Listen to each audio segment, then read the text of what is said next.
Doctor صاحب آپ کو یہ ناکامی نہیں لگتی پالیسیز کی آپ کی ایکسپورٹ میں گورننس کے اندر on this issue? Not just on inflation, نہیں، اوور آل نہیں ہے. 2% آپ کی برآمدات بڑھی ہیں جناب. ویلیو میں کتنی بڑھی ہیں؟ ویلیو 2% بڑھی ہے. کوانٹم میں کتنی بڑھی ہیں؟ آپ نے کمایا کتنا سر؟ نہیں، کوانٹم آپ چار آپ کنٹینر بیچتے تھے تو اس کے اگر $10,000 کماتے تھے، اب وہی 4 کنٹینر آپ کو $6,000. اچھا جی، اچھا اب آپ کی بات مکمل، میری بات سن لیجیے.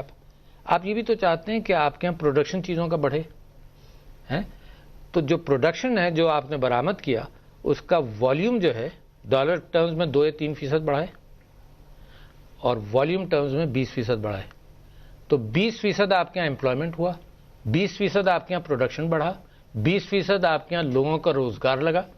تو وہ بھی ایسپیکٹ موجود ہے ذہن میں. یہ آپ کا شاید اور بڑھنا چاہیے. آپ کی اکنامکس سے میں متفق نہیں ہوں کہ وہ 20% والیوم زیادہ چلا گیا تو 20% لوگوں کو روزگار مل گیا.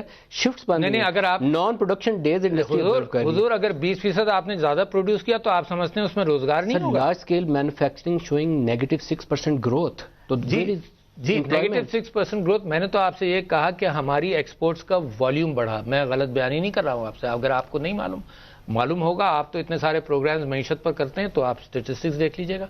والیوم بڑھا ہے تو والیوم میں پروڈکشن بڑھا ہے. اب آپ مجھ سے یہ کہیں کہ نہیں جی اس کا کوئی تعلق ہی نہیں ہے تو میں تو نہیں مانوں گا. البتہ 2% growth in export is not enough.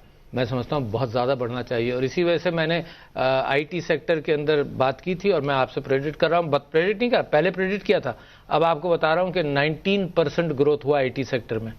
اور میں یہ بھی کہہ رہا ہوں کہ اگر ڈیجیٹل پیمنٹ گیٹ ویز جیسے ہی کھلیں گے تو یہ 19% بہت بڑھ جائے گا. کیونکہ آلریڈی میرے پاس جو اطلاعات نہیں کہوں گا، میرے پاس جو اینیکڈوٹل انفارمیشن ہے وہ یہ کہ 1 بلین اگر ہم آفیشیل چینل سے پیسہ آ رہا ہے اس کا، تو تقریباً 3 بلین کی ایکسپورٹس ہیں، مگر ریفلیکٹ نہیں کرتا کیونکہ پیمنٹ گیٹ وے نہیں ہے.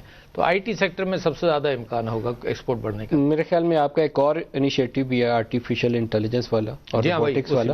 اگر اس کے اوپر آپ ذرا زور لگا کے رکھیں تو 3-4 سالوں میں اللہ کرے گا پاکستان اس میں $4-5 ارب کمائے گا. صرف ہمیں اس سیکٹر کو فیسیلیٹیٹ کرنا ہے جتنا کر سکیں. اور نظیم ملک صاحب، اس میں کیفیت یہ ہے کہ اگر آپ export brick and mortar industry سے کرتے ہیں، انڈسٹری لگانا، انڈسٹری کو پروڈکشن میں آنا 4-5 سال لگتے ہیں. اس میں زیادہ تیزی کا امکان ہے. تو ہم نے ایک انیشیٹو شروع کیا تھا، presidential initiative on artificial intelligence and computing. اس میں اس وقت تقریباً 40,000 بچے پڑھ رہے ہیں. یہ انیشیٹو میں نے ہی شروع کیا تھا. کل یا پرسوں سیالکوٹ جاؤں گا، وہاں 3,000 بچے اور انرول ہو رہے ہیں. اس کے بعد ہم لاہور جائیں گے تو 25,000 کے قریب وہاں ایکسپیکٹ کر رہے ہیں وہاں بچے انرول ہوں گے. تو یہ بہت بڑا ایریا ہے جناب، اس میں پاکستان کو جلدی سوار ہونا ہے. تو کوشش جاری ہے بہت لیولز پر.